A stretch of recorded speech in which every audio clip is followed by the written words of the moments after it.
Hey, what's going on YouTube? iDevice Help here. In this video, I'm going to be comparing the Google Nexus tablet versus the Apple iPad 3rd generation iPad. Now, both devices are running the latest operating system, iOS 6 Beta 3 by Apple, and we also have Android Jelly Bean 4.1 here on the Google Nexus 7 tablet.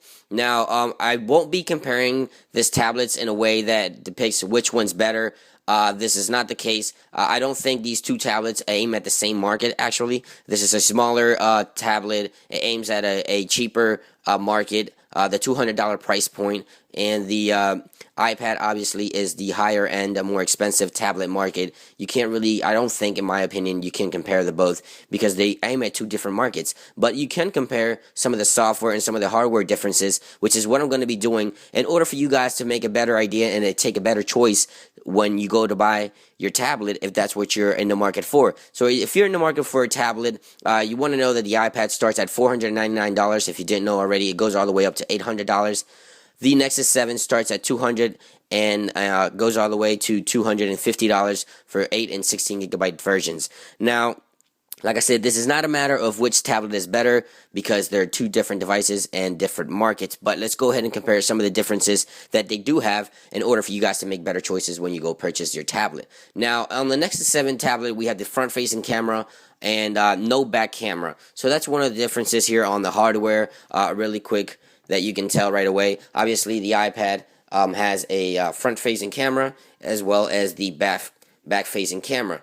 So that's one of the differences that you might want to keep in mind. I don't think many people use their tablets for taking pictures, but some people do. So that might be one of the things you might be interested in. So now the Nexus tablet has a lot of great technology built in.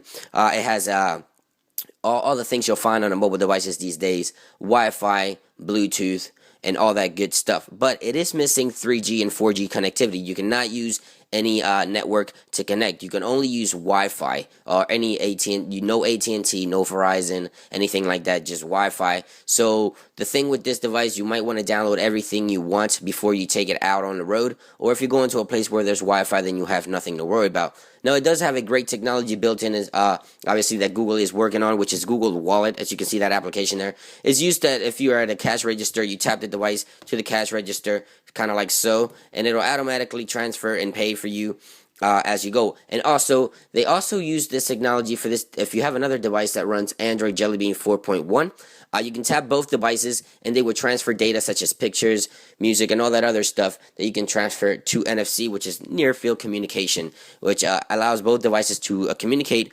through NFC, which is a really, really cool technology. The iPad does not offer that yet, or as a matter of fact, I don't think it will, at least not this generation iPad. But it does have some cool features that the Nexus again does not have. It has also 3G and 4G capabilities, which you can activate a data plan and just use internet wherever you are.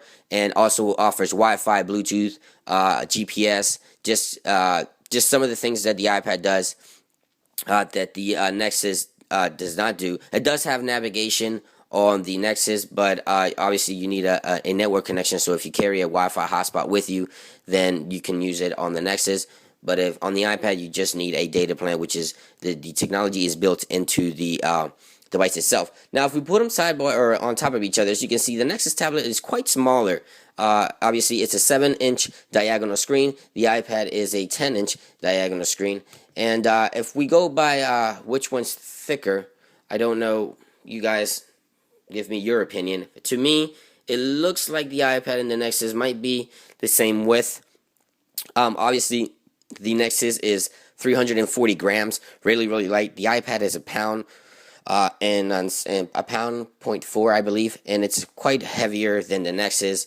What I like about the Nexus tablet is that I can hold it with one hand and carry it around, and it's really simple to carry. It feels very comfortable. I find myself taking this around more often than I do my iPad. My iPad to me is a working horse. I use this iPad to do all kinds of things. It's just a great device. Again, but it is a higher end tablet. It has a lot of power. Now both devices have power. Actually, the Nexus has a quad-core processor, which is a Tegra 3 processor, which is a real powerful processor for a tablet this small. And the iPad only has a dual core, as a matter of fact, a dual core which is a less stronger processor in theory than the Nexus carry, but it does offer quad-core graphics. But sometimes that does not mean everything.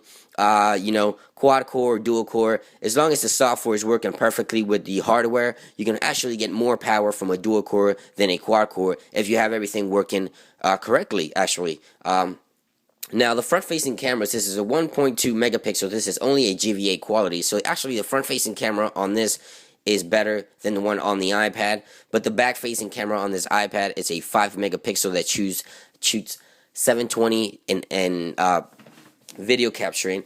And the Nexus also has a great resolution display. I don't know if you guys can depict these screens. This has the Retina display, which is stunning, great, the best quality screen I've seen yet on a mobile device, or anywhere actually. And but the Nexus tablet has a beautiful screen. It also plays movies in 1080p, same as the iPad. Also, one of the things that both devices do offer is applications, movies, TV shows, magazines, and books. Now, iOS obviously does this through App Store for applications, iTunes for video, movies, and content, and Newsstands for magazines, and iBooks for books. Now, Google just does it with one application, which is Google Play. Here you will find the entire catalog of everything they sell, from applications, music, magazines, books, and TV shows and movies. But Apple does it through different applications. But I do have to note that Apple is a little bit of the ahead of the competition in terms of amount of applications that are in the App Store compared to the amount of applications that are in the Google Play market. Now, the application market is something that's just growing rapidly day after day, so I don't think Google will be behind for too long. Most of the applications that you might want to use on the Google tablet will probably be available. Apple just has a greater selection, but like I said, the market is growing rapidly day after day, and I don't think Google will be behind too long. But both offer a great variety of content for you to use, so that might be something you might also want to keep in mind. So hopefully some of these things that I cover in this video helps you guys make up your mind of what it is that you want on a tablet, how much you're looking to spend, and what you need your tablet for. I would say if you are heavy on internet usage, media consumption, even at work, or everything you might think that you want to do with a tablet, that is the iPad that you might want to go for, even though it is a little bit more expensive device, or actually a more expensive device. If you want a device to watch movies, play games, and have fun with, just take it out on the road. Maybe gift it to your kid, your mom, or whatever. Because it's a cheaper option. Then the Nexus is a great option. I don't think you could go wrong with either device. I think both devices are winner. I think Google is doing a very great job, and of course Apple is just awesome. So hopefully you guys enjoyed this video. If you did, please thumbs up this video. I really appreciate it, guys, and it helps me out a lot, like I always say. Make sure you stay tuned to my Facebook, Twitter, and my new Google Plus. I opened up a new Google Plus down in the video description down below. And for all the news and everything on the latest and Apple devices, make sure you check out my blog, iDeviceHelpUs.blogspot.com. It's been iDevice, and I will catch you guys on the next one. Peace.